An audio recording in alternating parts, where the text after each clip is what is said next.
Hi, it's Jamie, Fort Vancouver Library's Experiential Learning Librarian. Today's maker project is board games. I'm sure you've played a board game before, but have you ever made your own board game? For today's project, I'm going to use my favorite cereal box cardboard. I'm going to maybe use some tape. I don't think I will. Going to use some scissors. And then I have a variety of objects that'll come into play a little bit later. I'm also going to use a Sharpie today. Any sort of marker you have, even a pencil, would be great. If you're really into straight lines, you might want to get a ruler as well. I'm not, so I'm going to take my box here. And the great thing about cereal box is it's super light, and if you open it on the seam, usually you have all this great blank cardboard to work with. Now, if I'm feeling really fancy, I can go ahead and fill up this entire cardboard with the game board. If you have the time to do that, I highly recommend it. However, I'm just going to use part of this because I'm going to make my first board game today, so we're going to see how this goes because I actually haven't done this before. I'm going to take my scissors and I'm just going to cut off all these extra strips. If you cut off some of these strips too, they make great straight edges, kind of like a ruler if you want to make straight lines.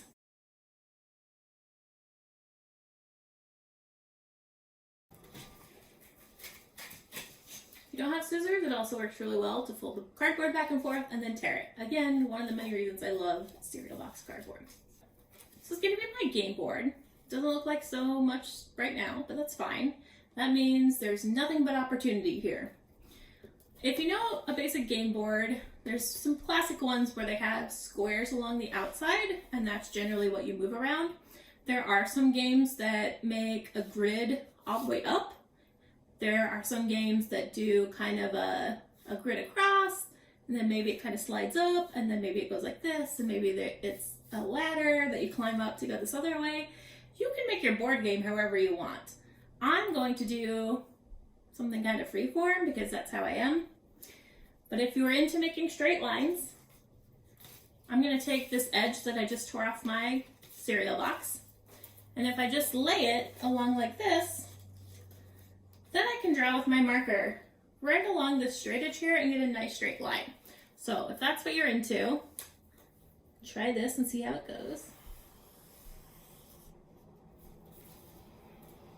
It's a good straight line. The edge looks weird, but that's because that's how I cut. I have a nice line here, so really all I would have to do to start my game board is then make some lines here.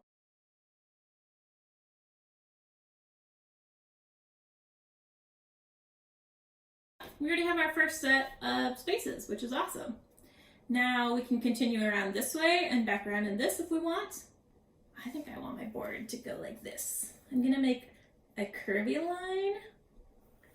Woo! Okay, I have no idea where this is going. This might be the only time in your life you get to make up the rules, so live it up. Now I have a nice, let's say, river. And if you land on this spot, you're gonna take the river over to here. I don't know what over here is, but it's there. Let's say the river then takes you onto this little walkway. So now I'm going to use my space because I'm suddenly inspired. And then I'm gonna just make a whole bunch more little lines so that I have another set of blocks for your character to move on. We have our basic game. I'm gonna say with any board game, hopefully there's some sort of purpose or a way to win the game. So I'm gonna say when you make it to here, this last piece here, you're going to win. And this isn't a very challenging board game, but it's my first one. Again, it's a prototype, which means we build a basic model and see how it works, see how it doesn't work, and then we improve on it and make it even better. Now I need something to move along the spaces. There's lots of different things you can use. You can repurpose things from other board games you have around the house. You can use any small toy figures you have. I have some small dinosaurs. You can use anything. I think I'm going to use this bottle cap that I'm repurposing from my recycled car project. It's got a hole in the lid, but that doesn't matter. It doesn't have to hold any sort of liquid in it. I'm going to say that's my start spot right there. Now the other important part of the game is how does your character move? There's lots of different ways they do this in board games. You can do a simple dice method. I took these dice out of one of my other board games, so you can just roll these. If you don't have a lot of spaces on your game board, maybe you limit yourself to one die just to kind of make the game last a little longer. You could also repurpose your fancy dice if you have these.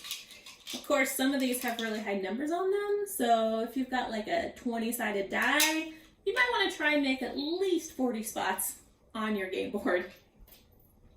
You can also go super simple and use something you have laying around. So I have a penny here, and I can just say, because it's my board game, that heads is 2 spaces, tails, the bottom of the coin, is 1 space. And then you can either shake it, just like a dice. And this is tails, so I would move 1 space. You can also practice learning how to flip coins. Woo! This one's tails, or you can do it the fancy way where you flip it, and then before you look at it, you have to slam it down on the top of your hand. This is heads, so I get to move 2 spaces. So I'm actually kind of glad I did that. Boom! You can also try and make your own little set of cards, and the cards could have instructions for how you move. You can also add designs onto your squares. So if I say, I'm going to put a heart. This square has a heart on it. A black heart. Now I can make a card up that says, move to the heart square. Or I could put a diamond on one, or a kite shape. I could also make a card that says move to the diamond square. And that can work both to my advantage and disadvantage. So if I draw a card that says move to the diamond square, but I'm already up past the diamond square, I would have to go backwards. So there's a lot of complexity you can add with some basic command cards. I'm also going to add an arrow just so I remember which way is the starting point for my game board. You can also make up rules for winning the game, like you have to make it around the board game twice, and when you get to the end square, you go back to the beginning and you start your second run through. There's lots of different things you can do with a board game.